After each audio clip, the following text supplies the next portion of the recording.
Olá, tudo bem com vocês? Sejam todos bem-vindos. Estamos iniciando mais um episódio aqui do podcast Iletrados Cast. Eu sou o Rubeninho Felipe. Está compondo a mesa aqui o host Diego Francisco. Hoje não teve apelido, acho que é em respeito à Isso. autoridade. A autoridade policial.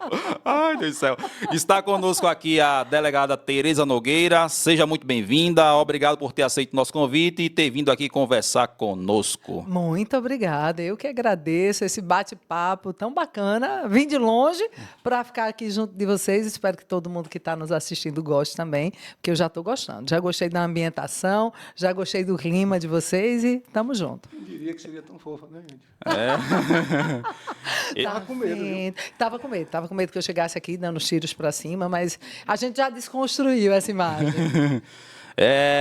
Eu queria destacar aqui que é a primeira mulher que está aqui conversando conosco no nosso estúdio, né? É uma sertaneja aí, uma mulher, uma sertaneja que bravamente já fez a história aí em carreiras policiais, né? Na carreira também do Exército, foi isso mesmo? Isso. Conta pra gente um pouco aí dessa história de vida da senhora e a gente vai puxar logo mais para a questão política, né? Que é o que de fato Eita! é uma nova empreitada. Eita, nem queria. Isso é que dá zoada, né? Não? É verdade. Bem, gente, eu sou sertaneja, nascida na cidade de Petrolina. Eu vim para a região metropolitana do Recife por volta dos 12 anos.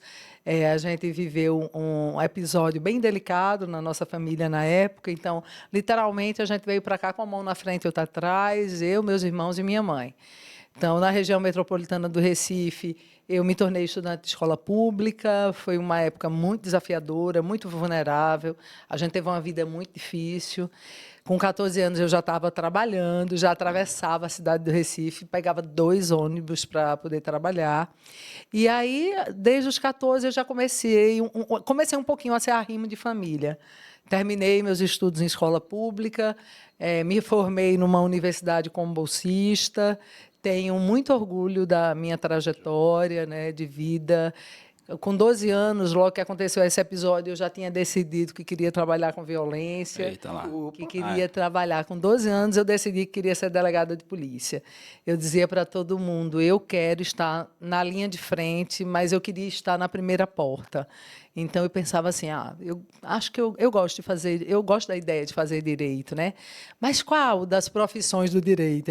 Aí eu pensava, não, um juiz, um promotor, bacana, mas não está na porta de entrada, né?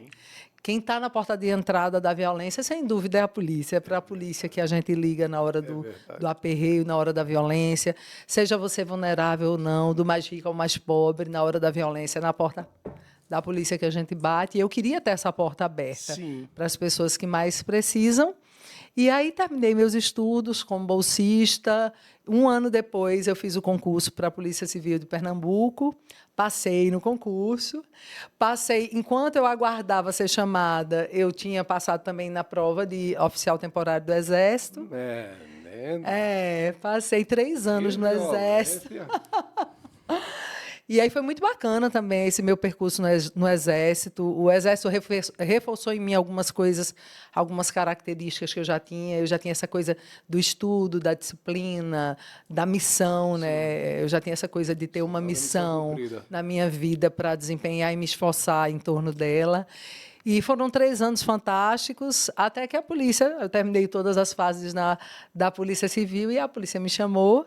E eu estou lá até agora. Eu acho que tem uma fala aí bem interessante, né? Que eu acho que é a questão da disciplina, né? Foi um ponto aí bem pontuado pela delegada. A gente tem até um livro aqui, a questão do poder do hábito, Arrume a Sua Cama, e ele trata justamente dessa questão, né? A questão da disciplina.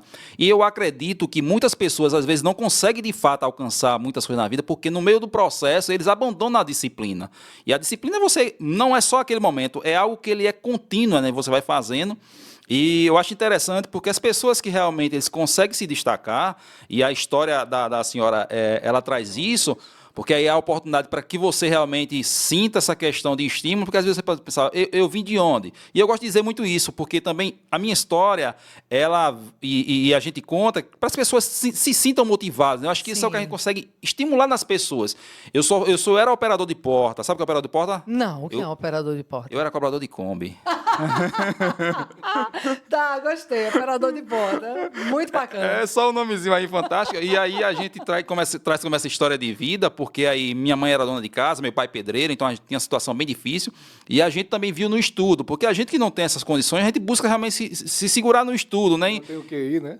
E na verdade não é algo que é pontual, é algo que você vai fazendo, tem que manter realmente e ver onde é que você quer. Daqui a 5 anos eu estar onde? E aí você vai fazendo essa questão, né?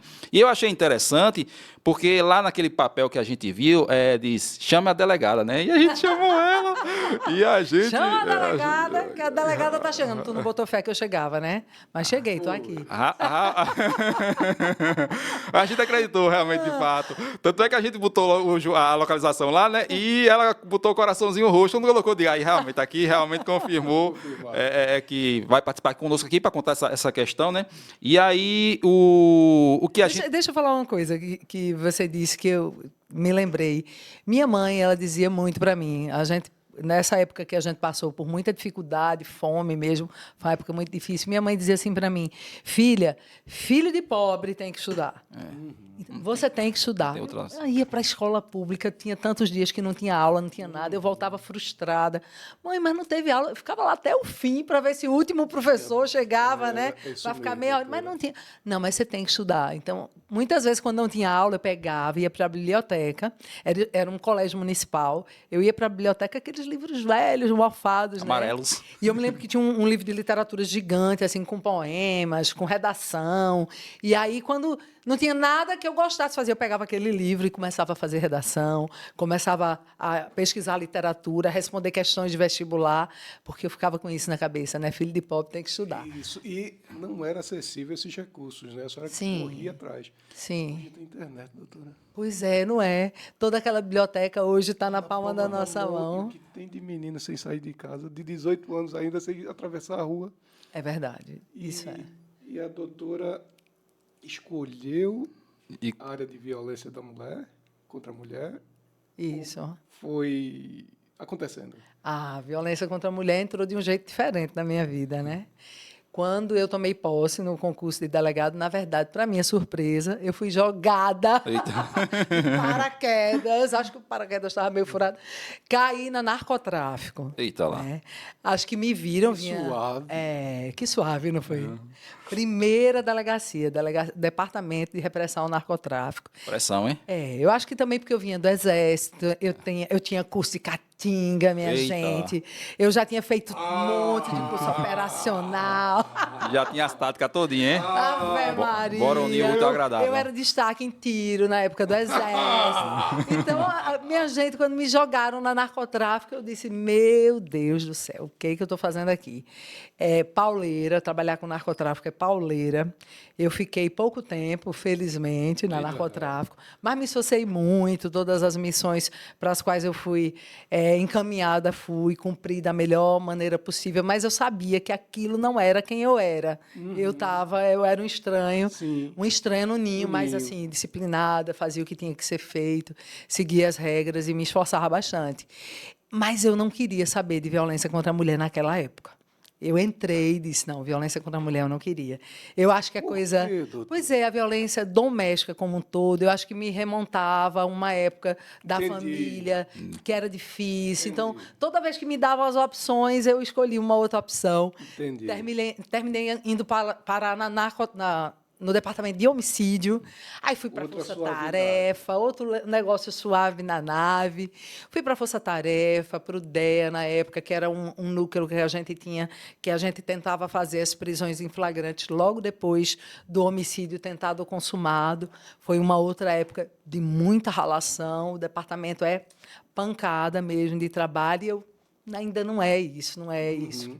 E aí eu terminei indo parar na delegacia da mulher, meio que assim, na tora, Porque na época eu tenho um lado musical também, né? Artista também. Minha gente tem um lado musical, Revelações. Olha. Pois é. A primeira profissão que eu quis na minha vida, na infância, era ser cantora, né? Eu dizia, quando eu crescer, eu quero ser cantora. E aí, com 12 anos, mudou tudo, a gente virou o jogo e eu disse que queria ser delegada. Então, quando eu me tornei delegada... É muito parecido, gente. Não tem tudo a ver? Eu acho que tem tudo a ver. Mas, embora não tenha realmente muitas semelhanças, eu costumo dizer que a música, a arte como um todo, traz muita leveza para mim, enquanto delegada. E tem que ter. Porque, olha, o que tem, minha gente, de policial, com problema mesmo psicológico. É verdade. O estresse é surreal. Assim, você trabalhar com violência de manhã, tarde e noite. Quando você está de folga, as pessoas só te ligam para falar da violência. As pessoas só te pedem socorro até na hora de folga, quando elas vivem uma situação de violência. Então, você vive da violência 24 horas. Tem que se afastar um pouco, né? Tem que se afastar. Doutor, eu fico observando apresentadores de TV que pertenciam a um estilo de apresentação e foram direcionados para o estilo de apresentação de violência, como eles mudam, inclusive ficam com olheiras. A entonação, o comportamento, tudo fica diferente. Parece que tudo intensifica, né? Imagina vocês, 24 horas quase. Isso mesmo. Eu não estava imaginando aqui na época do homicídio. Pois é, e era punk. O departamento de homicídio, a gente já era na alta, como se diz na polícia, a gente já era na alta. Mas aqui em Pernambuco tinha tanto assim, né? Homicídio temos muito, né, gente? Feminicídio também. Isso. O Pacto pela Vida funciona? Agora não é mais Pacto pela Vida, não. Hoje não é mais Pacto pela Vida, né? Olha o imprensado. Pergunta capciosa para a servidora pública estadual. Vocês estão percebendo, né, minha gente? Agora é juntos, todos juntos pela alguma coisa. Juntos pela Segurança, né? É um outro programa. Então, assim, naquela época terminou que eu fui enviada para a Delegacia da Mulher, porque eu tinha acabado eu dizia, não, quando eu for delegada de polícia, sabe aquela coisa, plantar uma árvore, escrever um livro? Eita. Eu disse, eu não vou escrever um livro, mas quero gravar o meu CD, nem que seja para mim. Era um mimo para mim. Eu gravei o meu CD. E aí, quando eu gravei o meu CD, terminou que, subitamente, eu fui parar na Delegacia da Mulher. Eita. Quando saiu minha transferência para a Delegacia da Mulher, que eu era da homicídio, e eu era muito ativa no departamento de homicídio, com todo o gás, eu disse, não, aqui não quero estar aqui, não estou gostando, não é o que eu quero, não quero saber dessa pauta. E aí, minha gente, e acho que realmente por causa de tudo que me relembrava, as coisas também do histórico da minha família. Mas um mês depois, eu estava apaixonada pela delegacia. Um mês depois, eu estava agradecendo ao chefe de polícia que tinha me transferido, sem nem me perguntar se eu queria. Estava feliz, eu encontrei o meu lugar. Então... Acho que isso é importante. Pois é, de 2000... Fez sentido, eu acho que fez sentido tudo. Eu entendi que tudo que eu tinha vivido e tudo que eu tinha aprendido tinha me levado para aquele lugar. E era ali que eu ia poder retribuir muito do que eu tinha aprendido para a sociedade, para as pessoas, para as mulheres, para os adolescentes, para os homens também. Eu tenho essa coisa do olhar, da comunicação. Eu acho que a gente tem que trazer os homens para esse debate da violência contra a mulher. Então, lá eu me realizei. Eu me realizei tanto que hoje eu faço mestrado na área de violência. Impressionante. E as pessoas perceberam na senhora esse carisma, essa leveza de lidar, e perceberam que a senhora pode alçar maiores voos, né? Pois é. Entrando uma seara em que pode, quem sabe, mexer em toda a estrutura da segurança pública. Que pois é, e eu conheço bem esse lugar, né? O lugar da segurança pública para as mulheres. Eu também fui do Departamento de Crimes contra Criança e Adolescente. No auge da pandemia, eu fui a delegada-chefe da Delegacia do Idoso, que é a única no estado de Pernambuco. Foi uma época muito difícil. No auge da pandemia, a gente sabe o quanto se intensificou os crimes domésticos. Então, todo mundo de casa, né? Não foi só a mulher que sofreu, as crianças sofreram muito, adolescentes e pessoas idosas. Então, quando eu fui chefe dessa unidade, a gente fez, inclusive, um trabalho mesmo de busca de tentativas de flagrante de tanta denúncia anônima que a gente recebia. As pessoas não iam muitas vezes para a delegacia, porque a gente estava com aquela coisa, todo mundo dentro de casa, as pessoas não saíam, mas o telefone não parava. A gente criou, inclusive, um número de telefone específico para isso. Então, olha, quando era dia que eu dizia, vamos, equipe, hoje é dia de rua, eu não voltava para a delegacia sem um flagrante. Todas as vezes que a gente ia para a rua, a gente trazia uma prisão em flagrante. A senhora tem um olhar 360 sobre a segurança pública. Eu costumo dizer que eu tive o privilégio de fechar o ciclo da violência doméstica. Acho que eu sou a única delegada do Estado que fechou esse ciclo da violência doméstica com esse olhar de idoso, criança, adolescente e mulher. Aqui em Pernambuco. Então, eu sou muito grata por esse aprendizado, porque eu consigo olhar para a pessoa idosa e entender como ela se sente, as dificuldades que ela enfrenta e também as dificuldades do próprio sistema, do mesmo jeito com relação à mulher, do mesmo jeito com relação às crianças e os adolescentes. Eu acho que tem 2 fatores aí que ela falou, a questão da disciplina lá atrás, né, e a questão da empatia agora, né?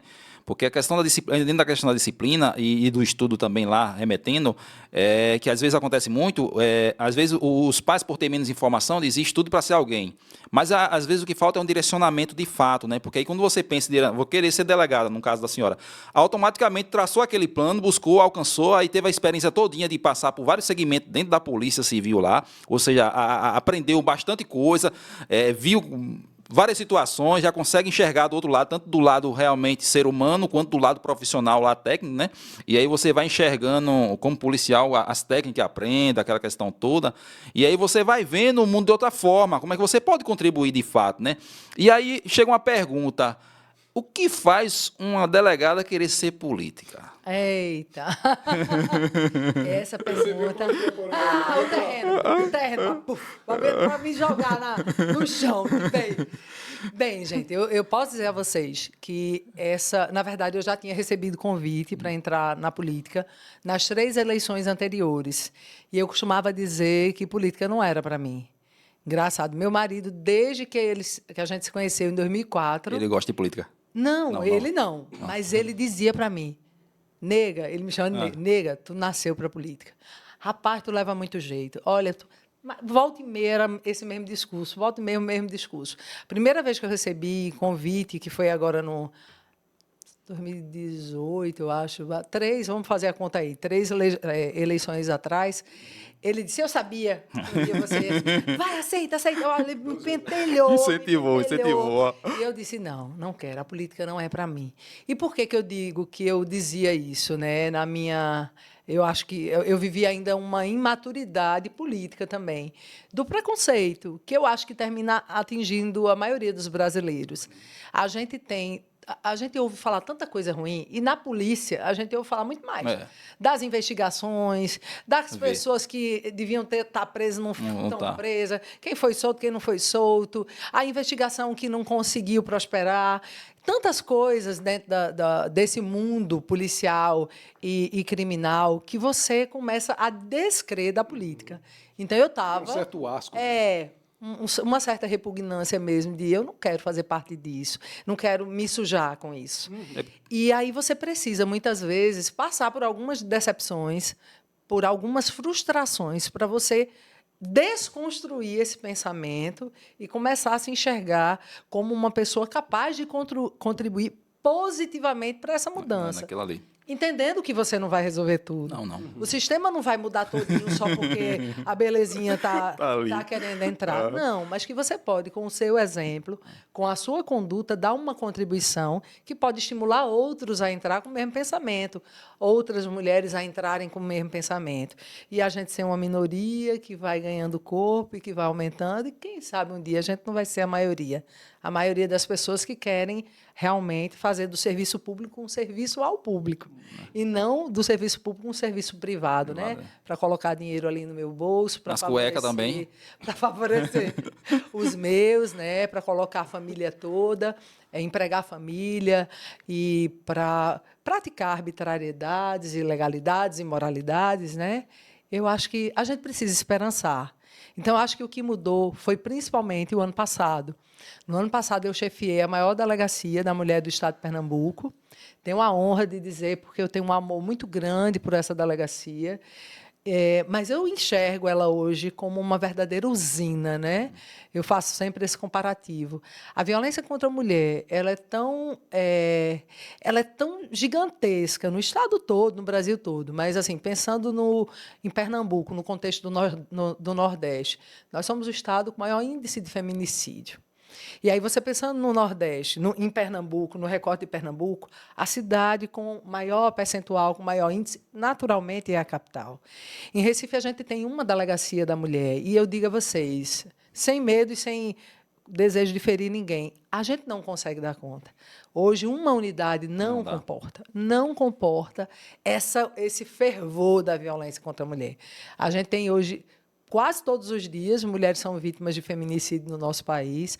Semana passada, uma delegada foi vítima de feminicídio, uma recifense, né, morando lá na Bahia, delegada na Bahia, defensora do direito da mulher, então, um ícone. Né? E ela foi vítima de violência por parte do próprio companheiro, daquela pessoa com quem ela queria construir uma vida.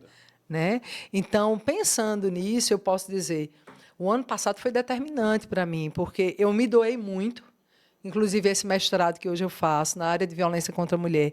Comecei a fazer no ano passado, vendo as estatísticas da unidade, pensando, meu Deus, que eu posso botando fazer aqui? um número aqui, eu estou lá fazendo conta, né? Fazendo gráfico, estudando gráfico. O que eu posso fazer a mais, que esteja além do meu trabalho como delegado e que vai impactar nesse resultado aqui? Daqui para o final do ano eu vou conseguir impactar? E aí... o estalo, fiz um projeto de mestrado, que eu boto a maior fé nesse projeto, e no final do ano, quando eu sou a mulher que também analisa os números, que no final vê o que está dando certo para a gente continuar fazendo e tentar ainda melhorar, mas o que está dando errado, para a gente ir atrás e ajustar, ou quem sabe até deixar aquilo para lá e fazer uma coisa diferente. Então, no final do ano, a minha impressão foi essa.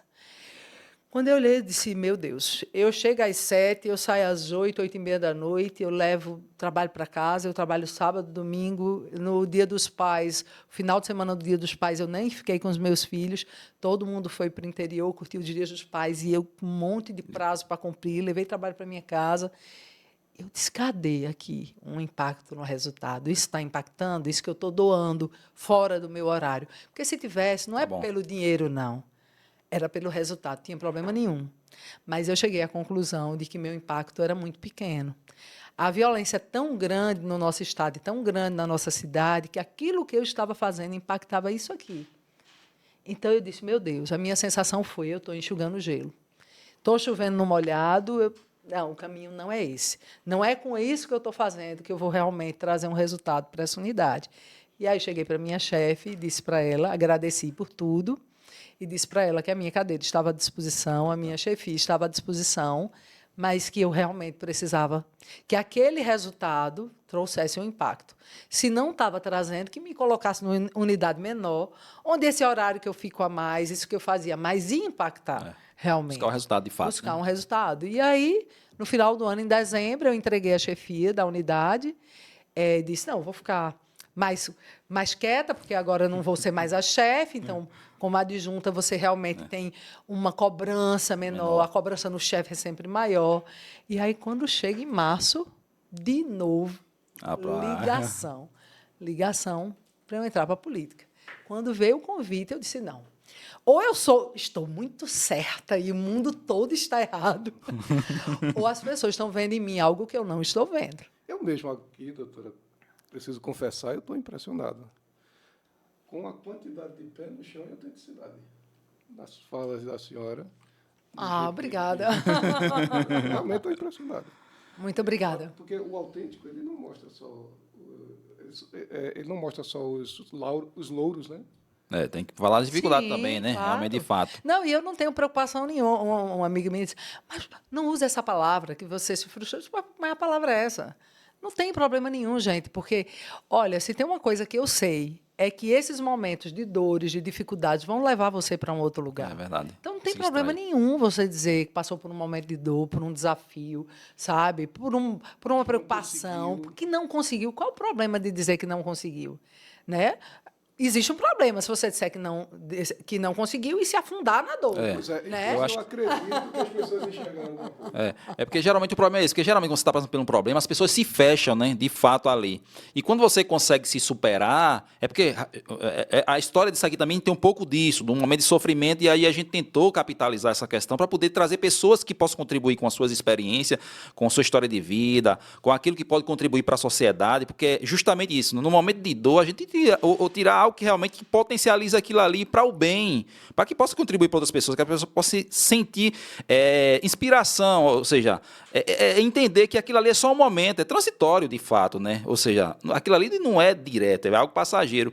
E isso faz com que a pessoa enxergue e busque alternativas, e como a política tem essa questão de potencializar, né? Porque assim, a polícia ela trabalha com as leis, né? Então, a lei é criada por quem? Pelo político, né? Então, tanto na esfera municipal, no estadual ali, no federal, que tem a sua amplitude muito maior, mas que de qualquer forma, alguém que possa ter experiência, conheça um pouco aquilo ali, a vivência, contribuir, né? Então, eu acho que parte muito da sua fala também, nesse contexto aí, né, delegada? Sim, sem dúvida. Eu costumo dizer que voto não tem preço, voto tem consequência, né? É verdade. Então, assim, o nosso legislativo vem da classe política.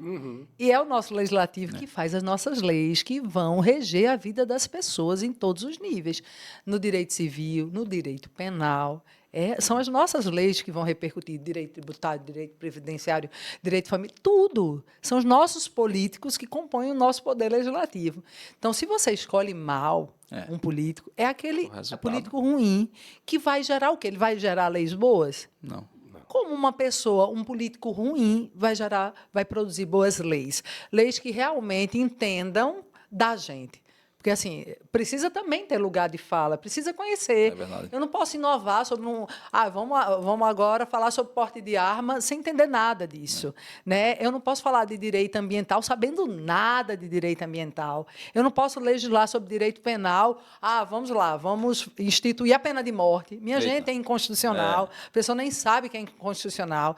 A gente precisa do mínimo de qualidade para ter um legislativo de qualidade. Exatamente. E um legislativo de qualidade vem da qualidade de um político. Então, voto não tem preço, sem consequência. Se você escolhe mal porque alguém pagou para você votar nele, porque alguém comprou um bujão de gás para você, porque alguém empregou alguém que nem vai lá para trabalhar, só recebe o dinheiro no banco, você vai esperar o quê desse político? Verdade. Ele já está mostrando que ele é capaz, né? E você não vai cobrar o quê dele, se você concordou também, né, com que o seu voto fosse dado nessas circunstâncias. Então, não tem que reclamar. Não. A gente, muitas vezes, tem um político que a gente merece, porque a gente escolheu mal. Então, a gente precisa virar o jogo e trabalhar essa crença. Eu utilizo de vez em quando, doutora. Nós temos os políticos que merecemos. A gente, eu acho que tem uma fala interessante, é porque a delegada é do Novo, Partido Novo, né? Sim. Pelo Partido Novo, né? E aí eu acho interessante porque tem alguns políticos que eles se apresentam como novo, né? De fato. E às vezes o camarada olha assim, é o novo mesmo ou não é? Porque o camarada, às vezes, teve problema com corrupção, o camarada, ele passou um ano no cotel, aí depois ele vem com a roupagem de novo. Ele vem cá dizer, eu sou o novo, rapaz, porque eu vou fazer diferente. Aí o camarada vai e bota um recurso também no STJ, para poder dizer que as contas deles foram pagas, e, na verdade, porque tinham sido reprovadas pela Câmara dos Vereadores. E aí você fica olhando, realmente, será que esse camarada é novo? Será que ele realmente quer, de fato, contribuir? Ou ele quer realmente fazer o que ele já fazia? E as pessoas têm que ter consciência disso, de fato, né, realmente. Porque a gente às vezes, busca muito a questão de, eu quero um político novo, de fato. Quando chega na eleição, não tem nada de novo. E eu acho isso interessante, porque no final das contas, a gente queira que não, eu não sei como é a questão da sua visão aí, mas eles direcionam vocês, principalmente como os cargos do executivo, basicamente, e até questão de deputado também, é a tua vez é agora, a tua vez não é agora, então tem muito dessa coisa. E aí também há uma limitação de pessoas boas, porque o silêncio dos bons é o que mais preocupa de fato, né? Aquela questão da omissão ali, e você também é regido por esse sistema, às vezes fica se perguntando, será que o sistema vai deixar? Será que o novo realmente vai de fato acontecer? Como é que a senhora enxerga essa situação realmente desses políticos? Porque tem essa questão, né, dele querer voltar ou se perpetuar lá, e também tem a questão daqueles políticos que eles colocam, por exemplo, um candidato mais fraco para que ele continue mantendo aquelas capitanias hereditárias, aquela manipulação de poder ali, e não há realmente espaço para outro, sei lá, outro grupo político, outra questão de pensamento que realmente possa contribuir, porque é muito mais do mesmo. Porque o camarada diz, eu estou fazendo, e depois quando você vai ver, eu fiz isso, isso e aquilo, quando ele vai mostrar o resultado, quem ele usou como resultado está na mesma situação. Oxe, cadê o resultado? E político gosta de muito explorar essa questão, né? Principalmente das pessoas mais simples, que são menos desfavorecidas de conhecimento. E mostra ele como resultado. Quando você vai ver, não tem resultado. E eu acho que como profissional, você consegue enxergar. Eu queria que o número chegasse aqui, não chegou. E aí eu sei, por que não chegou? Não dependeu só de mim, dependeu do sistema, o que é que eu posso contribuir para melhorar? Aqui não é o meu papel, aqui eu não consigo fazer. Como é que a senhora enxerga essa questão realmente dentro da questão do Partido Novo, que o Novo tem para apresentar realmente dentro do Recife, essas questões de maiores problemas? Como é que a senhora enxerga essa questão realmente? Conta aí um pouco para a gente. Nossa, a pergunta foi tão longa, né? Vamos lá, vamos ver se eu consigo. Foi uma redação. Eu já fiquei assim, sem saber exatamente qual era a pergunta no final. Mas gostei que você discorreu e, assim, desabafou sobre muito também do que você pensa sobre a política. Eu acho isso importante. O que eu posso dizer, assim, não sei diretamente de quem você está falando, né? Posso dizer que não sei exatamente de quem você está falando, e isso é bom. Mas eu posso dizer uma coisa, que isso acontece, de fato, no Brasil como um todo. Talvez esse nosso sistema multipartidário, com tantos partidos, facilite muito essa coisa de eu sou processada aqui, eu estou nesse partido, aí eu tenho minhas contas reprovadas aqui, aí eu fico um pouquinho de tempo na moita, saio de cena, aí volto, alguns anos depois, num outro partido, com uma cara nova, em tese, né? Levantando bandeiras novas, em tese, mas eu continuo sendo a mesma pessoa. Não aconteceu com a vice-presidência. O que não o quê? O que não aconteceu com a vice-presidência, né? Então, vejam só, o que eu consigo enxergar? Quando a gente tem esse sistema com muitos partidos, a gente, de alguma forma, favorece para que isso aconteça. Porque a pessoa o que ela quer é se perpetuar no poder. Então, se ela só precisar mudar de um partido para conseguir isso, uma pessoa que não tem caráter, ela vai fazer isso até que ela entre no último e ninguém mais queira. Né? Porque o que ela quer é se favorecer e favorecer os deles, né? As pessoas que estão no seu entorno, dentro daquele sistema. O que eu posso dizer é o seguinte, nós estamos num ambiente republicano, e aí alguns partidos têm, por exemplo, muito menos partidos políticos do que o Brasil, né? Não vou nem citar nenhum nome de nenhum país, mas tem partidos que têm 2, que têm 3 partidos políticos.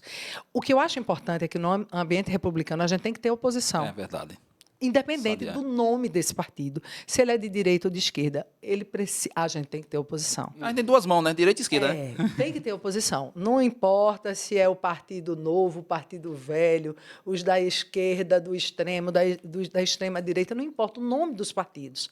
Quem estiver lá no poder precisa ser supervisionado e fiscalizado por uma oposição.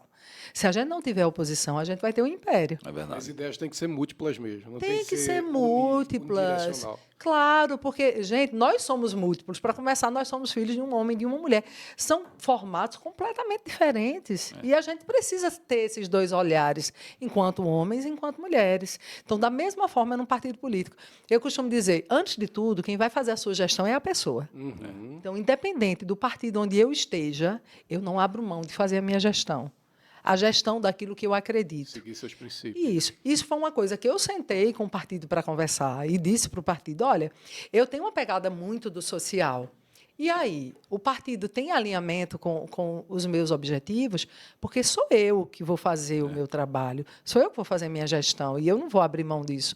Vocês têm alinhamento com os meus princípios? E uma das respostas que eu vi do partido foi, Tereza, o partido político hoje, que não trabalha o social, não está fazendo política de verdade. Dá fracasso.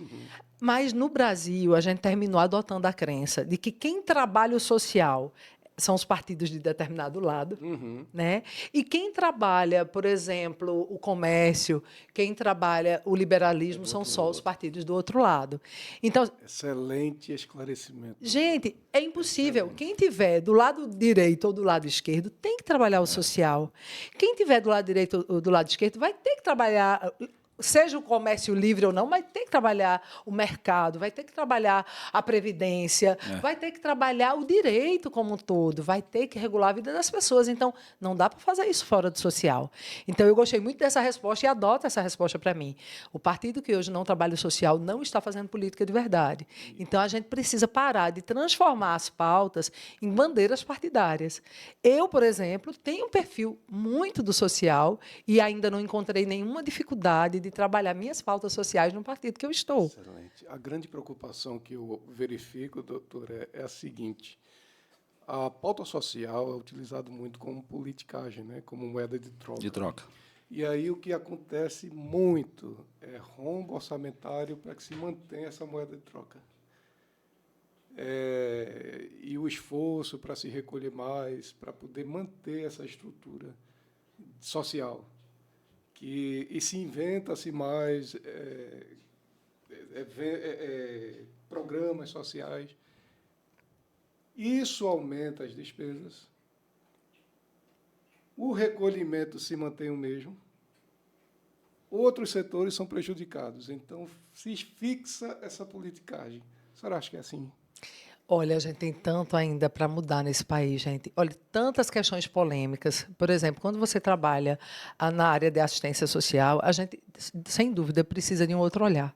Precisa de um outro olhar. Eu sou a favor completamente que a gente tenha algum tipo de prática de assistência social. Tem que ter. Por exemplo, houve uma calamidade, como a gente teve aqui, com aquelas chuvas, um monte de gente ficou... Momento emergencial, né?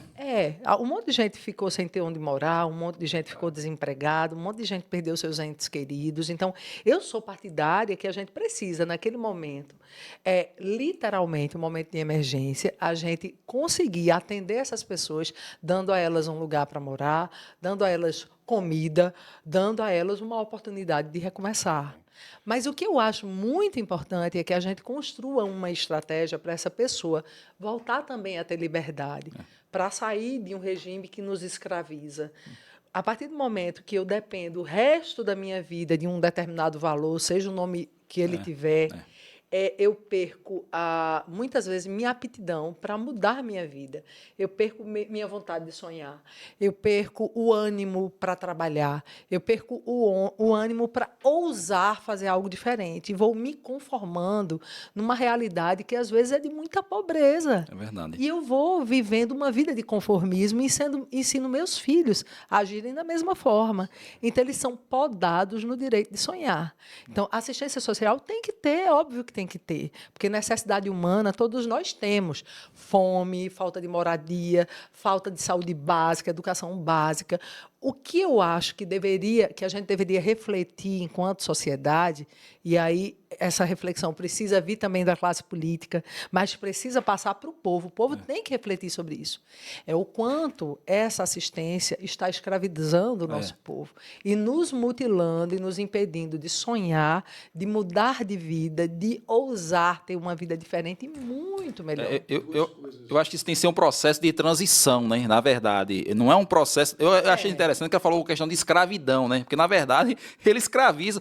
Aí você tem aquela perspectiva, né? Eu não vou conseguir chegar lá, eu não me enxergo naquela condição ali. Aí você recebe aquilo ali, automaticamente você já está predisposto a não querer fazer um esforço maior, você se mantém. Eu estava conversando uma vez recentemente com o pessoal que produz no campo, e eles disseram para mim, a gente tem dificuldade de contratar pessoas para trabalhar aqui depois desse incentivo todo. Isso não foi só aqui, não. Eu estava no interior aqui do estado, próximo ao litoral, lá, a finalização com Alagoas, e conversei também com o pessoal lá na divisa com a Paraíba. Como eu gosto de viajar um pouquinho, eu converso muito essa questão de empreendedorismo, essas paradas que eu acho interessante, e eles disseram a mesma coisa, a mesma conversa. Ou seja, depois que começou essa questão toda, os pessoal se conformaram, ou seja... Eles poderiam ter a mente, eu tenho já uma oportunidade, vou buscar outra oportunidade aqui. Mas não, eles já se conformam com aquilo ali. Aquele salário não querem buscar uma produtividade. E eu acho que o incentivo realmente maior, quem precisa realmente tem que ter o auxílio, aquela questão, para que seja algo transitório, algo que seja passageiro, para que ele busque mais. Porque a partir do momento e requalifique, é verdade. essa pessoa para ela ser reinserida ao mercado de trabalho. Produzir, né? O governo, ele criou a seguinte proposta, e eu achei interessantíssimo, eu aplaudi. Obviamente, eu tenho minhas posições políticas, mas esse ponto eu aplaudi. Ele propôs que o SESI ou o SENAC, o SESI não, qual é aquele? É o da indústria, é o SESI. Não, o que promove os negócios, promove o SESC é o de comércio. O empreendedorismo. Sebrae, que é o grupo S, time S, né? O governo iria liberar empréstimos para os assistidos pelos programas sociais, para que eles abrissem o MEI, fossem treinados pelo SEBRAE, para que eles adquirissem independência. E, uma vez provada a sua independência, saíssem do programa. Isso enxugaria o programa. Doutora, quem disse que gostava? É aquilo que a senhora disse. Iria criar uma qualificação, e eu aplaudi. Que todas as pessoas, a gente que me conhece sabe a minha posição política. E eu aplaudi. Mas não gostaram. Uma outra coisa que eu ouvi, perguntaram sobre essa questão da assistencialismo social, que é conhecido mundialmente sobre welfare state, né? E o economista disse, olha, para mim não tem problema nenhum o Estado financiar tudo quanto puder, mas desde que seja superavitário. Porque a calamidade vai vir. Onde é que você vai buscar dinheiro? É nesse momento aí que você precisa de muita grana, né? Para injetar, né? Para quem precisa. Aí a doutora, que bom, que mais uma vez, a doutora, eu estou aqui sem palavras, porque a doutora é pé no chão, inteligentíssima. Gente, isso é muito raro, gente. Pé no chão, inteligentíssima e autêntica, admite os erros, sabe? Eu acho isso um espetáculo. Parabéns, doutora. Muito obrigada, muito obrigada. Eu acho que o momento, quando eu falo de reflexão, é isso mesmo. Eu acho que o podcast, por exemplo, um podcast tem também essa função de suscitar reflexão. As pessoas pensarem. Porque é claro que essas mudanças elas não podem ser feitas na pancada, no grito, na lapada, não. Não é com chute na porta. É realmente provocando a reflexão. Exatamente. É através de campanhas, é através da educação mesmo. A gente precisa educar o nosso povo melhor sobre responsabilidade com o voto, educar com relação a essa liberdade que a gente precisa exercer na prática, a liberdade do pensamento, sobre exercício de cidadania, sobre o direito do outro, sobre os nossos deveres também.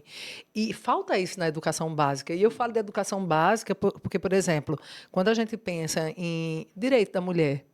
Na educação básica, a gente pode falar de igualdade entre homens e mulheres, falando de respeito. Porque a luta não é por superioridade. Quando a gente fala de Lei Maria da Penha, a gente não está falando. A Lei Maria da Penha não vem querendo que a mulher seja superior ao homem, não. A lei não é contra os homens, é contra os agressores e também agressoras de mulheres. Então, a luta é por igualdade e respeito. Então, como a gente vai exercitar essa igualdade, esse respeito? Primeiro, na educação tem que ter. E a gente precisa ocupar os espaços com mais igualdade. Então, quando você pensa na cidade do Recife, uma casa legislativa com menos de 20% de mulheres, 17%, 18%, e 80 e pouco de homens, não tem, gente, como essa matemática bater. Porque tem um olhar que o homem é muito forte em várias áreas, mas a mulher também é muito forte em outras. E a gente se complementa tão bem. É verdade. Mas a senhora tão bem, cara. Por que não aproveitar, né, todo esse potencial? A mulher tem um olhar muito interessante para a segurança pública, para a saúde pública. Estou vendo. Veja, mas é uma outra forma de olhar. É uma outra forma de olhar que pode se complementar. Uma coisa não ofusca a outra. Né? A gente pode viver uma realidade completamente diferente hoje na administração da violência. Outro olhar, de fato. Esse desequilíbrio entre a quantidade de homens na política e a quantidade de mulheres na política se deve aos entraves impostos ou ao desinteresse da mulher? Eu não acho que seja desinteresse das mulheres, não. De exercer a política. Não, eu acho que, assim, na verdade, essa abertura política ou não abertura política, ela corre concomitante com o preconceito mesmo. Então, assim, quando a gente pensa em misoginia, por exemplo, essa aversão às mulheres, a gente não pensa em uma coisa que começou no século passado, que foi com minha mãe, com minha avó. Não, a gente remonta isso antes de Cristo. Então, é uma coisa que é estrutural. Então, desde que a mulher é mulher e que o homem é homem, a gente tem um lugar, abre aspas, para a mulher, diferente do lugar do homem. E a política caminhou semelhante. A política veio como um exercício também da força. Então, eu também me imponho pela força através da política. Então, à medida que a mulher, a gente começou a avançar do ponto de vista legislativo no que diz respeito ao direito da mulher, a gente começou esse direito avançando e o olhar da política começou a mudar um pouquinho. Ainda tem muito para mudar? Tem. A gente já avançou mais em termos de legislação do que em termos de prática política, não tenha dúvida. Quando veio, por exemplo, essa situação das cotas dos partidos, veio a primeira coisa que foi feita, botar a mulher para ser cauda. A mulher só para cumprir a cota. Gente, teve mulher que, pasme, nem ela votou nela. Teve mulher que nem ela votou nela, nem ela sabia que era candidata. Rapaz. Entendeu? Então, as barbaridades que foram feitas no cenário político para tentar afastar a mulher desse lugar. Então, claro que o avanço legislativo está vindo num passo, o avanço político está vindo em outro, está um pouco atrasado. Existe um descompasso, mas eu acho que é inevitável. Essas contas, doutora, como é que a senhora acha que deveria ser feito para que as mulheres... tivesse mais espaço? O espaço estava lá, mas para que as mulheres se interessassem ativamente. Sim, as mulheres. Eu conheço muitas mulheres que se interessam ativamente e que já fizeram tentativas em partidos e não conseguiram espaço. Certo. E aí, quando não consegue esse espaço, muitas se frustram e não querem mais saber da política. Então, existe um pouco disso também, de tentar, de não conseguir, de ser usada, de vir a cauda de alguém. Porque na cauda, o partido ele investe muito em você e me coloca ali só para ser cauda, para trazer voto para você. Isso acontece muito. Isso acontece muito, ainda acontece muito. Então, muitas se frustram e nunca mais querem saber da política. Então, esse preconceito dentro da categoria, dessa área, também afasta muitas mulheres que têm perfil, sim, para estar ali. Então, hoje eu acho que a gente precisa caminhar para uma paridade. Precisa caminhar, mesmo que a gente nem chegue na prática a essa paridade, mesmo que a gente comece ali com 20, 25, 30, e daqui a pouco fica um tempo em 30, 35, não sei. Talvez a história nos mostre que lá na frente as mulheres se interessem mais ou se interessem menos, a gente não sabe, o futuro a Deus pertence. Mas o espaço precisa existir. Então, assim, é como na polícia, o espaço precisa existir para a mulher. Se eu vou escolher não entrar para a polícia, tudo bem, mas eu preciso saber que tem um espaço lá para mim, se eu quiser. Tu entende? Hoje já está mais aberto. Tá mais aberto, sim, sem dúvida. A política, a senhora sente que ainda está fechada. Tá. Agora, por exemplo, a última vez que eu fiz a estatística da Polícia Civil aqui no estado de Pernambuco, 2, 3 anos atrás, nós éramos 27% de mulheres. Então, a gente ainda está longe da paridade. No geral, né?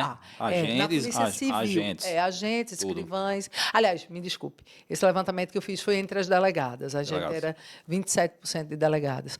Aumentou um pouco, mas, sem dúvida, eu acredito que não passamos de 30% ainda. Entendi. Então, na engenharia, esse percentual é muito menor. Tem segmentos que é bem muito pouco. menor ainda. A pergunta que eu me faço, seria isso a questão de ter menos mulheres inclinadas a isso, mais inclinadas à natureza dela?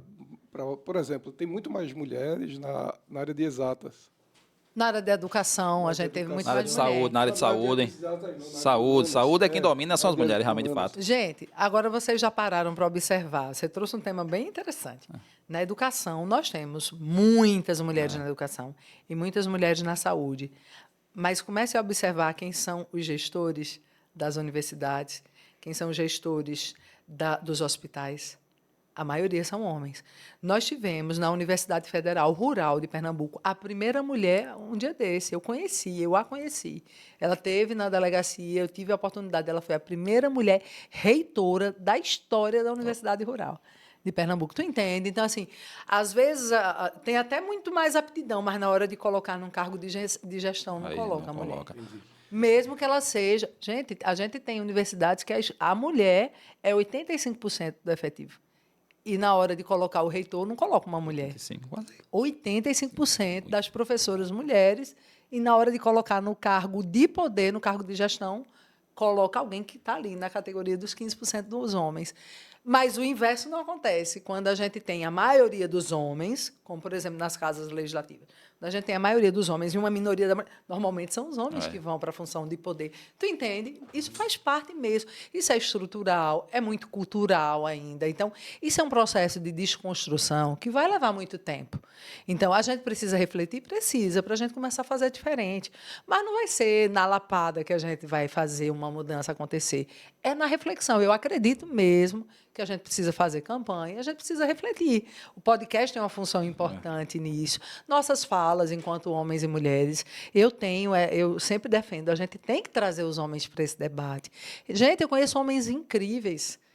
Meu Deus do céu, os homens da minha vida, eu posso dizer, eu sou muito honrada pelos homens que tenho na minha vida, assim, homens extremamente especiais, que não têm preocupação com Lei Maria da Penha, que não está ali se preocupando se vai ser preso, se não vai ser preso, porque eu já dei palestra de alguém dizer assim, mas a Lei Maria da Penha é contra os homens, só existe para prender os homens. Minha gente, pelo amor, tirem isso da cabeça de vocês, porque não é isso.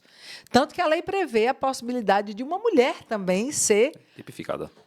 Tipificada e receber o tratamento pela Lei Maria da Penha enquanto agressora de uma mulher. Agora me veio Eu pensei que tu ia dizer que estava sendo castigado. Aí eu ia mandar botar uma Lei Mário do Penho. Ai. Vamos botar o X na mão. Prometo, amor, que eu não vou dizer. Vai dizer não. Não vai contar a verdade, não vai. Mas, eu vi Segredo de Estado. Eu não sei se é verdade. Que a violência contra o homem é subnotificada por causa da vergonha do homem. Isso aí é mesmo, gente. Isso eu já vi acontecer na Delegacia da Mulher. Eu posso dizer que a maioria esmagadora das ocorrências que chegam na Delegacia da Mulher, a mulher, de fato, é vítima. Mas já passei por situações em que eu percebi que a mulher não era vítima. O homem era, e a gente conversa, chama para conversar, instrui sobre o que ele precisa fazer, e ele sai de lá e não vai numa delegacia registrar. Veja, isso também tem a ver com essa crença, essa divisão de papéis, essa cultura do machismo. Ele, enquanto homem, ele acha, né, na concepção dele, que ele precisa ser forte e que, de alguma forma, ele tem que suportar tudo. E a vergonha de sofrer qualquer tipo de agressão por parte de uma mulher diminui ele enquanto masculino. Veja, mesmo que ele esteja ali coberto de razão, vítima de uma violência, ele muitas vezes prefere não notificar. Eu acho que eu vi uma pesquisa nesse assunto aí, eu acho que foi o ano passado, se eu não me engano. Eu esqueci o nome da pesquisa, que aí eles realmente fizeram essa pesquisa e eles comprovaram que realmente, de fato, os homens sofriam mais violência, só que a violência que os homens sofriam era 82%, 85% dos homens já tinham sofrido violência doméstica. Só que o grau de intensidade da violência era pequena, aí faz com que haja subnotificação. Só que a mulher, ela sofre muito mais a violência mais grave, porque o homem, automaticamente, ele já faz o homicídio, o feminicídio aí e tal. Então, aí essa pesquisa provou, aí eu estava até na faculdade e a gente comentou sobre isso também. Eu desconheço esse dado dessa pesquisa que mostra que o homem é mais vítima de violência que a mulher. Mas vamos lá. Ele assim, eu vi de fato, eu tentei até buscar uma fonte. No dia até conversei com a coordenadora do Núcleo de Prática Jurídica, e a gente discutiu na sala, mostrei para ela de fato, e depois eu perdi. Porque ele dizia que 82% já tinha sofrido violência doméstica, mas de fato eles não iam, de fato. Isso foi basicamente uma pesquisa ali anônima, que não tem muito impacto de fato, né? E a agressividade da violência que realmente fazia com que eles não procurassem, tivessem vergonha e tal. E eu acho que isso é interessante porque existe todo um contexto social que faz essa questão, tanto para o homem quanto para a mulher, né? Porque você tem que pensar, qual é o melhor a se fazer? O melhor é você trabalhar de acordo, porque assim, um complementa o outro. De fato, né, a sociedade. E a senhora fala, tanto a questão da mulher quanto do homem nos ambientes, tem ambientes que ela vai ter um pouco mais de visão, uma visão melhor, mais aguçada, melhorada, vai ter uma habilidade, uma expertise muito mais fina, refinada. O homem, por natureza, ele tem uma coisa mais tosca, né? Não sei se diga, aí ele é mais afeminado, né? Mas aí eu não sei, né? Então, Aí veja a expressão que ele usou, mais afeminado, tá? Não. Afeminado no bom sentido. A gente não tem os dois genes, né? Então tem uns que tem mais, tem menos, faz com que você tem esses traços mais femininos, né? Mas ele não se preocupa, não. Você trouxe algema, doutor? Eu sempre dou. Eu sempre trago. Eu sinto dizer, sempre trago. Mas, gente, veja, você falou, é mais afeminado. Nós brincamos com isso, mas isso é muito cultural. E uma das coisas que é da cultura desse preconceito são também as brincadeiras. A gente brinca tanto, e aí não estou falando isso para lhe criticar de jeito nenhum. É só para a gente trazer uma outra reflexão. A gente brinca tanto com as vulnerabilidades, a gente estigmatiza tanto que a gente não percebe que na piada a gente está estigmatizando. E aí depois todo mundo ri. E aí depois alguém termina se ofendendo depois. Eita, naquela hora, aquela piada... Não era para eu ter rido. Aquilo, de alguma forma, me ofendeu. Não estou dizendo que você se ofendeu, de jeito nenhum. Você se ofendeu? Mas, por exemplo, a piada da loura burra. Depois eu me acerto com ele.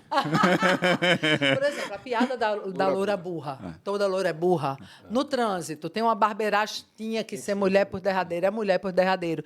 A gente fala isso tão automático que a gente não se dá conta do que a gente está reproduzindo. E aí você cresce ali dirigindo com seu filho ali do lado, pequenininho. Aí toda vez que vem uma barbeiragem, tinha que ser mulher. Ele mulher aprende por derradeiro. rapidinho, hein? Ele vai crescer ouvindo o pai dizer que tinha que ser mulher. Então, ele cresce... Mulher não sabe dirigir. Mulher dirige muito mal. Então, daqui a pouco, ele vai no automático. Ele não vai refletir sobre o que ele está falando. Mulher não serve para ser delegada? Isso é Tá vendo preconceito. que não serve? Tá vendo que a gente reflete, né, minha gente? Vai abrir a caixa preta Mas das coisas. é a caixa preta, assim, de coisas muito simples. Por exemplo, você cria um menino e uma menina dentro de casa. Aí você faz, você, pai, e você, mulher. A esposa também. Aí começa, os dois com uma faixa etária muito semelhante, aí começa... A menininha é quem tem que arrumar a cama, é quem tem que ajudar a família na lavagem dos pratos. Aí o menino fica na televisão, enquanto a irmã começa a organizar tudo, porque isso não é papel de homem, né? A menina precisa fazer coisas que o homem não faz. Então, e eles vão crescendo. E uma hora eles vão reproduzir isso enquanto adultos. Numa outra época, em que talvez a companheira desse rapazinho pense diferente. Não, poxa, como assim? Tu não vai poder... Quer dizer que eu chego 10 horas do meu plantão e tu não vai lavar o prato do teu almoço que tu passou o dia em casa? Não. E aí ela bate de frente com isso. Bate de frente com esse padrão, porque ela, de repente, foi criada de um jeito, com uma educação diferente. E aí é nessa hora das diferenças que um conflito pode acontecer. Sim. Porque, na verdade, esse conflito tem origem nas crenças que cada um está carregando. Tu lavava prato? Entendi. Tu lavava prato? Tu lava prato. Hoje mesmo. Não, quero cheirar sua mão, não, rapaz. Eu sou machista. Quero cheirar sua mão, não. Vou cheirar a mão de macho? Gente, mas são coisas Brincadeira sutis. E, às vezes, a gente não para pensar sobre isso. Porque é sutil. Tudo isso está na sutileza do nosso dia a dia e a gente não para pensar. Eu não tenho problema não, porque eu lavava prato, lavava banheiro e arrumava minha cama. Viu? Minha mãe sempre... Posso dizer, eu vim agora com Bruna, né? Nossa assessora, e Bruna estava falando sobre como a relação é bacana com o companheiro. Ela disse, Tereza, nunca tive... A gente não tem problema nenhum. O comer, eu lavo o prato. O outro chegou, antecipa, o outro vai chegar depois. Não tem problema. Então, assim, não tem aperreio, não tem que ficar todo dia reclamando porque o outro não fez. Eu costumo dizer que nos afazeres domésticos, a função é de quem está na casa. E das crianças, também. Dos adolescentes também. Por que o adolescente não pode arrumar a própria cama? Né? Por que não pode botar o sapato no lugar, estender a toalha? Tá escutando a Rian. Todo mundo, assim, é pequenininho mesmo. Filho, tá pequenininho, mas não tem problema não. Arrume sua cama, Gastei muito com sua fralda. O lençolzinho no guarda-roupa e cubra a sua caminha. Não tem problema nenhum. Ele não vai ser mais homem, nem menos homem, porque está fazendo isso, não. Muito pelo contrário, ele vai aprender a organizar o próprio espaço. Ele pode um dia ser um homem que nem case cedo, seja um homem universitário, onde ele for morar, ele vai morar bem, ele não vai ter conflito. Se morar no alojamento com um monte de macho, não tem problema nenhum. O espaço dele não vai ter conflito com ninguém, porque o dele vai estar organizado e ele vai respeitar o espaço do outro. Então, essas coisas, elas permeiam as relações sociais. E a gente não para pensar que uma atitude muito simples, numa criança bem pequenininha, pode produzir nela um grande cidadão, uma pessoa muito mais elevada. Ao contrário, que do outro lado é completamente diferente. Aquele mau hábito de pequenininho pode render um conflito na vida adulta. Eu acho... A pegada da futura vereadora Tereza.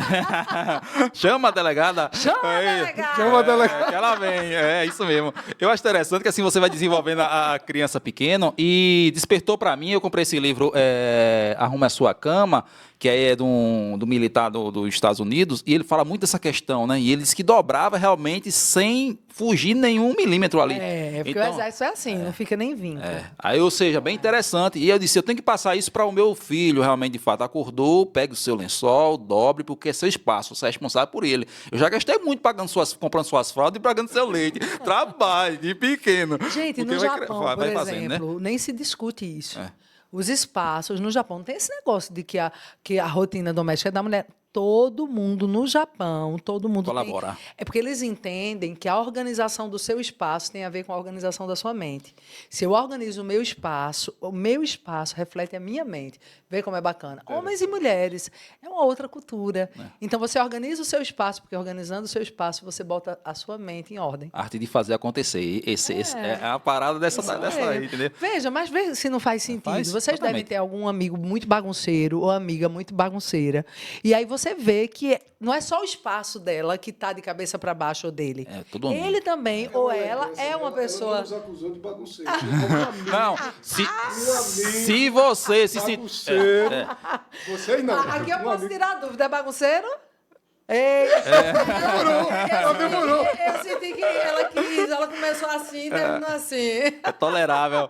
Ei, não se acuse não, viu? Você que não vou poder tirar a prova dos 9, mas ele eu já tirei. Não se acuse não, porque assim o camarada fica vermelho, ele já está se acusando, né? Então tem que começar a disciplinar as partes todas. Mas eu acho interessante, realmente bacana a gente começar a instruir. Eu dizia para meu filho, quando era pequeno, menor ainda, acho que tem uns 2 anos de idade, quando eu saía de casa, eu dizia para ele, papai vai sair para ganhar dinheiro. Mesmo que, na verdade, não era, né? Eu ia ser vendedor de hora. Mas eu achava interessante para que ele fosse aprendendo esse conceito. Então, entra na questão da disciplina, a questão de você formar, moldar o caráter dele ali, para que ele já enxergue... que ele enxergue de outra forma, ele comece a pensar de fato, porque eu acho que quem pensa consegue chegar em algum lugar. Quem não pensa já tem uma dificuldade muito grande. E todos podem pensar, de fato, né? As pessoas aqui se ausentam de pensar porque, sei lá, por preguiça, porque não tem um objetivo, porque não tem uma meta, porque não tem um plano. E aí você tem que estabelecer isso. Eu acho que é uma coisa na questão da disciplina, na questão dessa organização, é você colocar onde é que eu quero chegar e aí buscar elementos para chegar lá. Eu tenho que fazer isso, porque se você não faz isso, você não consegue chegar.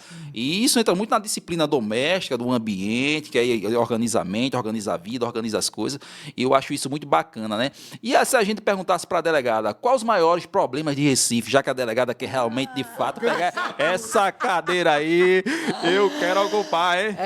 Olha só. Nossa, os problemas do Recife são muitos.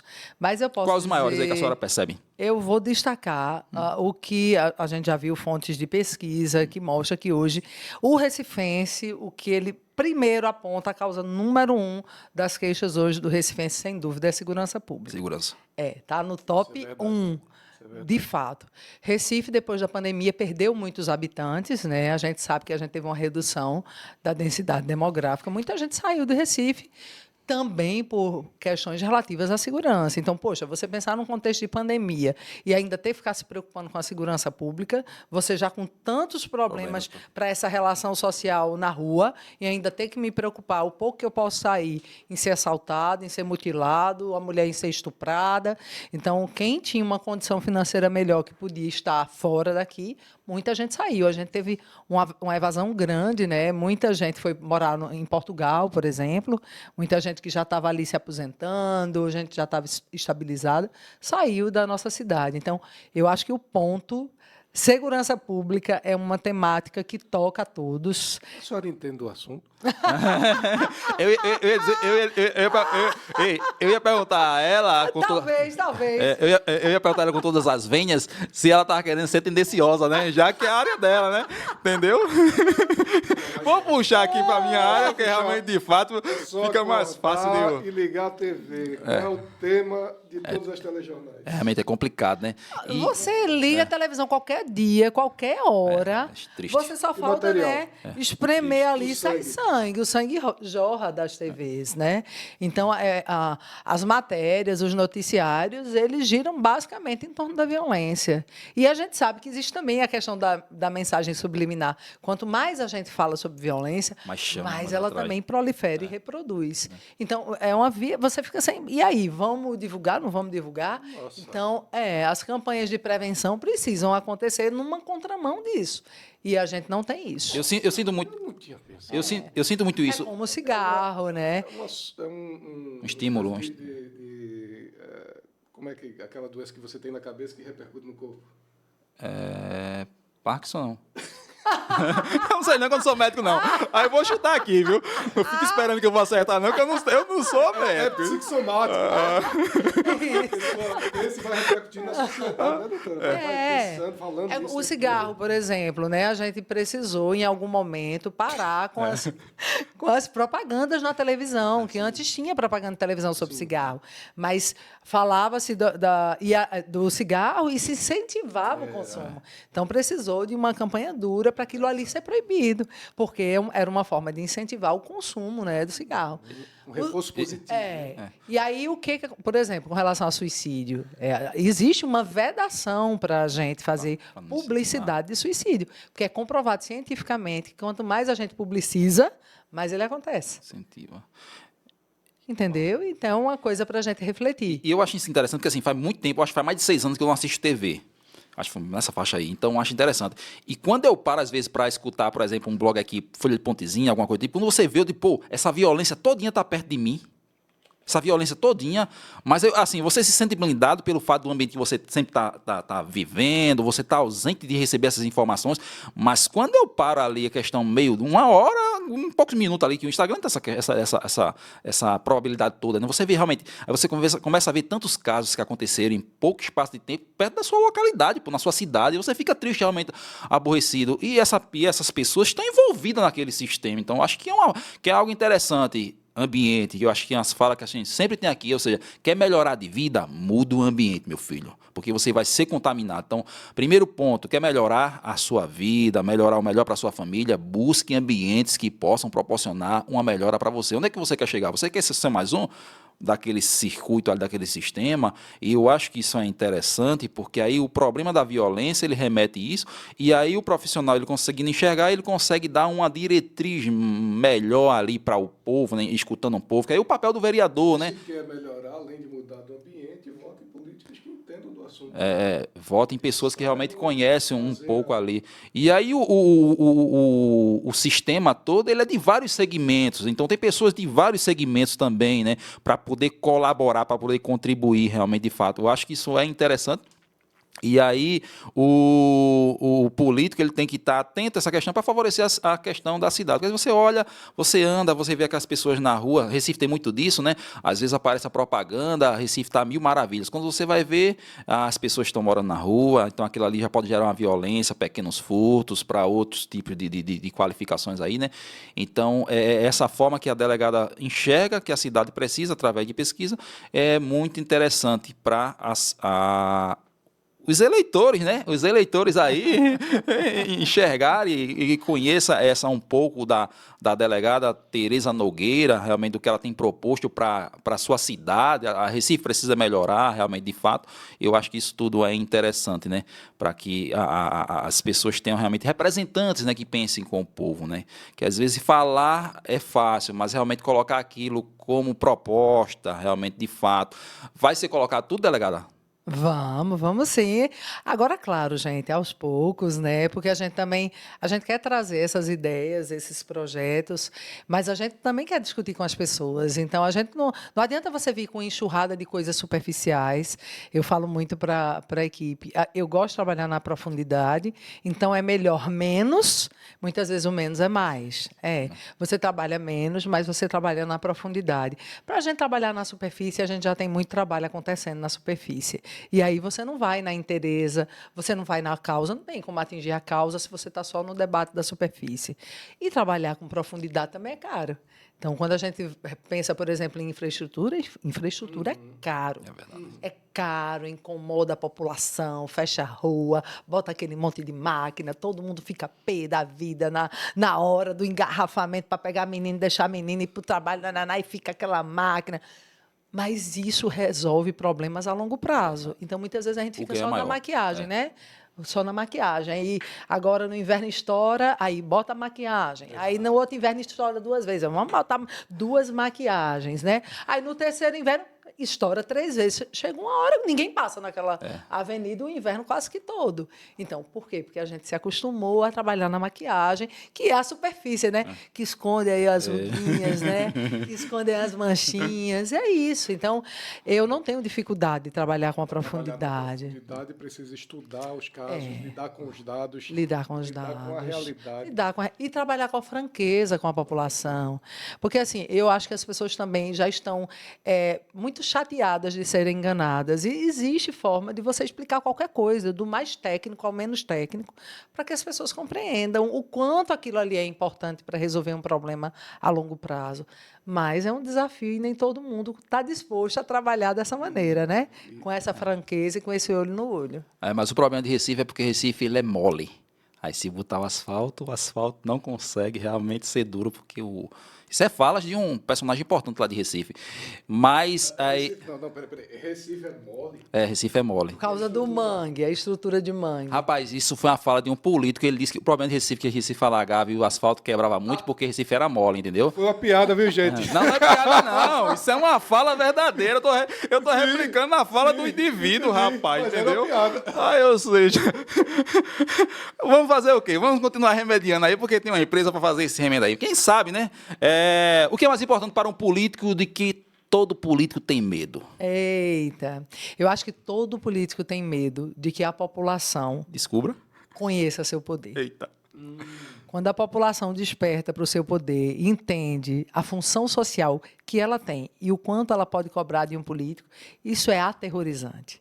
Porque se um político trabalha só na superfície, se ele está ali só se favorecendo do dinheiro público, e quem votou nele descobre o poder que tem, aí essa pessoa que votou nele cobra, pressiona, fiscaliza e nunca mais volta.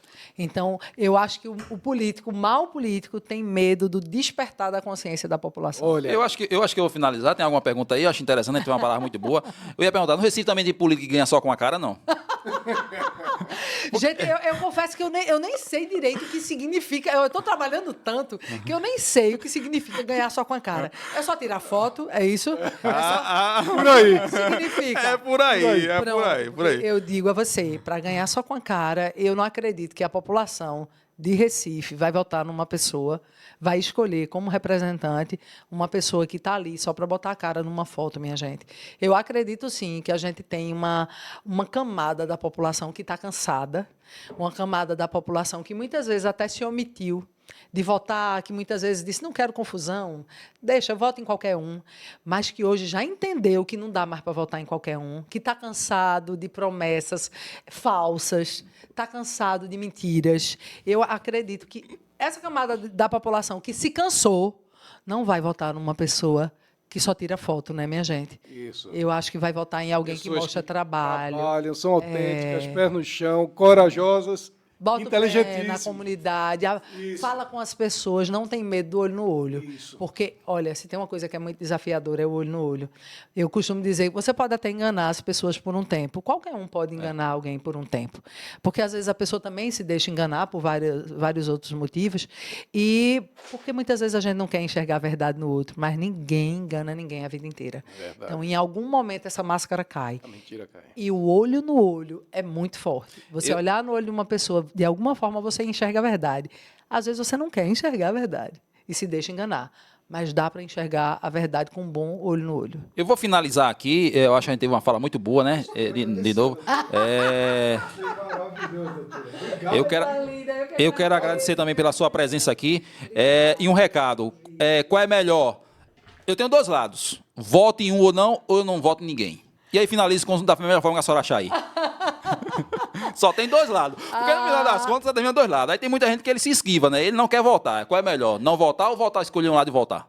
Gente, nossa, essa pergunta é muito mais profunda do que você imagina. Você disse, não, só responda aí, a gente finaliza. Mas é muito mais profundo do que isso. Não voltar, de alguma forma, pode significar uma indignação por você acreditar que nenhuma das opções valem o seu voto. Votar em um dos lados só para excluir o outro, ou votar em um dos lados sem acreditar em nenhum dos dois, talvez você esteja mentindo para você mesmo, né? E dar um voto a uma pessoa que você não acredita é uma irresponsabilidade muito grande. Então, eu deixo a reflexão para quem nos ouve. Esse é um debate muito mais profundo do que uma simples pergunta. Não dá para finalizar só com essa resposta, gente. Momento. Hora de pensar, como ele dizia o Telecurso 2000, hora de pensar. Mas eu acho interessante, realmente, de fato. Então, você tem que pensar com consciência, né, realmente, de fato, porque o seu voto é importante, o seu voto vai ter impacto não só na sua vida, mas na vida de toda uma sociedade, de uma comunidade, de um povo que precisa, que almeja, de fato, porque quem mais precisa de políticas públicas são pessoas mais simples, que têm uma vida já abastada, uma vida mais normal. Você está se lixando lá com o transporte público, se tem outras questões ou não, está morando no melhor ambiente e tal. Então, pense realmente. E se precisar... Posso dizer? Sim, rapaz. Se precisar... Chama a delegada, que a delegada está chegando. Pode dizer meu número? Pode sim também. Gente, 30 190 Passou de é 16. o meu número. Se faz sentido para vocês, aquilo que eu defendo, aquilo que eu represento, conhece lá o nosso trabalho no Instagram, delegada Tereza Nogueira, e vota no 30 190 para fazer valer seu direito e para trazer responsabilidade para aqueles que a gente precisa escolher para fazer política pública para a gente. Muito ok. bom. Muito obrigada. Eu não posso esquecer o momento do ofertório, né? Como é que você pode contribuir conosco? É curtindo e compartilhando. Eu quero agradecer a você que ficou conosco até esse momento, seja dia, seja tarde ou seja noite. O meu muito obrigado. Tchau, tchau. Fiquem com Deus. Até mais. Obrigado a todos. Gente, vocês